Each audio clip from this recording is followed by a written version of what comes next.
Yan, hello guys. Ah, gumawa ako ng pasta noodles. Pasta to.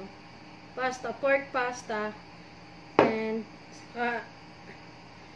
ano ko, yung, ito yung lunch ko. Kasi after 9.5 kilos na nabawas sa akin.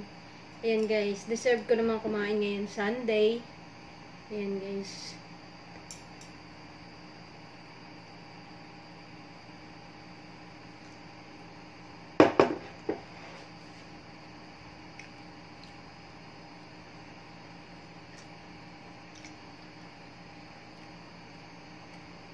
Yummy guys.